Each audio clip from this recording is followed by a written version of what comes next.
مرحبا بكم أحبائي في قناة ماكس التعليم. لا تنسوا الاشتراك والضغط على زر الاشتراك وشكرا.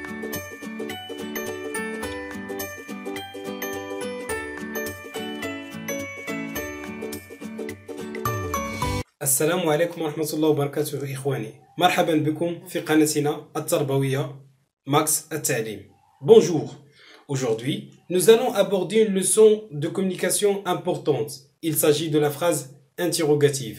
Dans ce cours, je vais vous montrer comment reconnaître et employer correctement la phrase interrogative. Pour mieux comprendre la phrase interrogative, on va commencer d'abord par la lecture de ce document. Il s'agit d'un dialogue entre 3 journalistes et un responsable. Je lis. Quand les travaux commenceront? Quel est le coût global de ce projet? Est-ce que les ingénieurs seront français? Excuse-moi, monsieur, je n'ai pas le temps de répondre à toutes vos questions. Alors, la première question qui se pose, quelle est la forme grammaticale des phrases employées par les journalistes?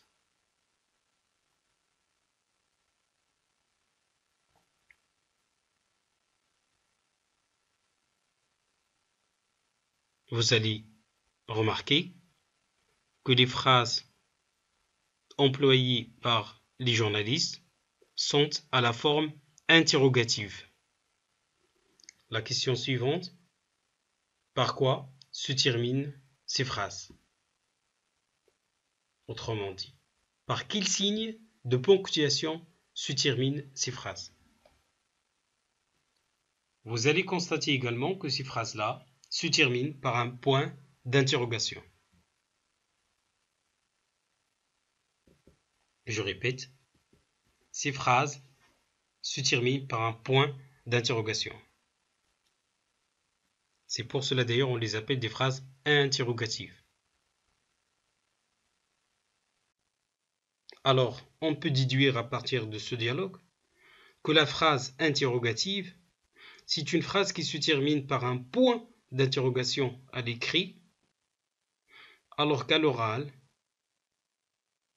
on la distingue par l'intonation qui est montante ou ascendante. Alors, la seule manière d'identifier la phrase interrogative à l'oral, c'est l'intonation. Je vous donne un exemple concis et précis. Les ingénieurs seront français?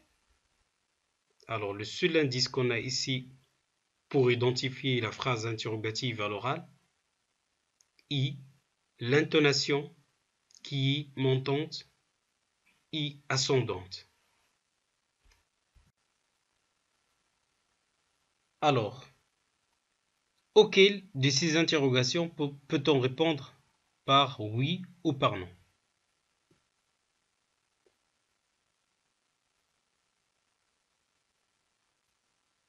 Alors, l'interrogation à laquelle on peut répondre par oui ou non est: est-ce que les ingénieurs seront français?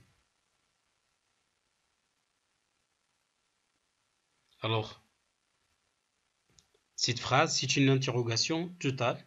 Pourquoi? Tout simplement parce que la question porte sur la totalité de la phrase.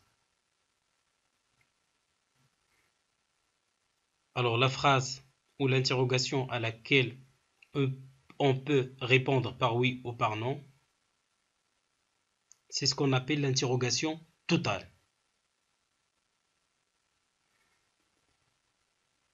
Alors, cette phrase, c'est pas comme les autres. Alors, on va lire la phrase suivante. Quand les travaux commenceront? Alors, cette phrase, c'est une phrase qui fait appel à une réponse plus développée. C'est pas comme la première. Alors, ce type de phrase, on l'appelle une interrogation partielle. Parce que il porte sur une partie de la phrase. Il requiert une réponse plus développée.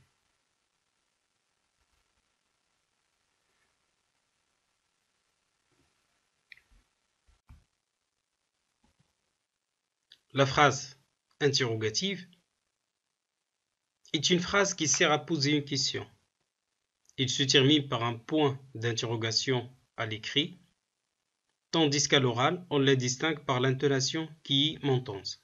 Alors, les خاصنا نفهموه بلي la phrase interrogative هي واحد النوع ديال la phrase اللي كتنتهي بان بوين d'interrogation. وفي الغالب الأحيان كنستعملوها باش نطرحو سؤال.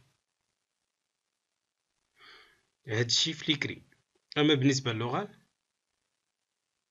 الطريقة الوحيدة باش نبين بلي لا phrase c'est une phrase interrogative، خصوصا ملي ما كيكونش عندي ان مو interrogative بحال كون بحال اسكو etc.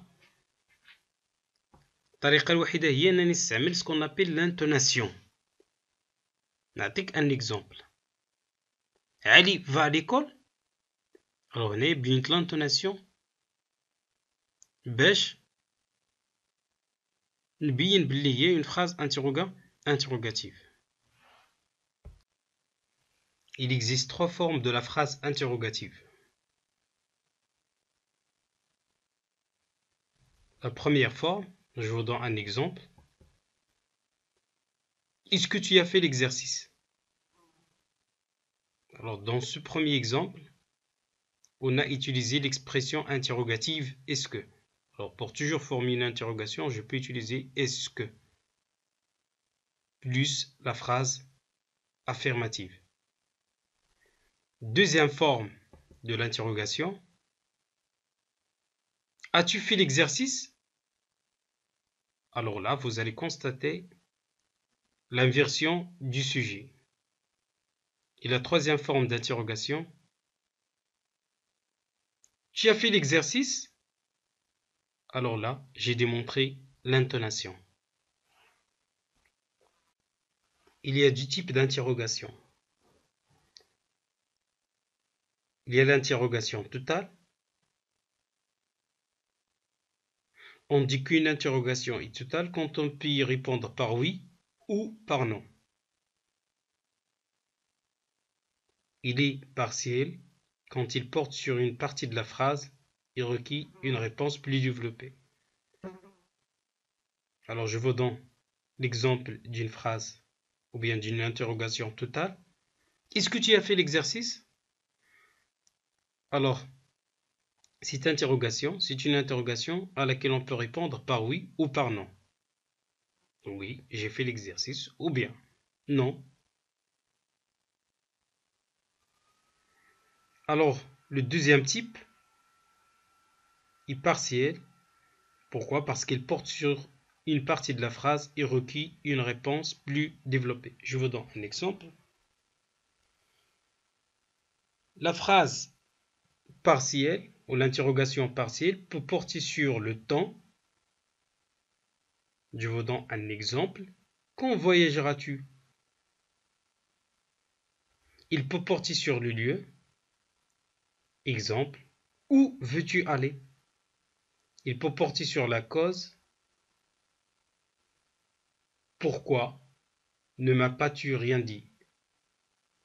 Il peut porter sur la manière. Comment vas-tu résoudre ce problème? Il peut porter sur la quantité ou le prix. Combien as-tu d'amis? Ou bien, combien coûte cette chemise?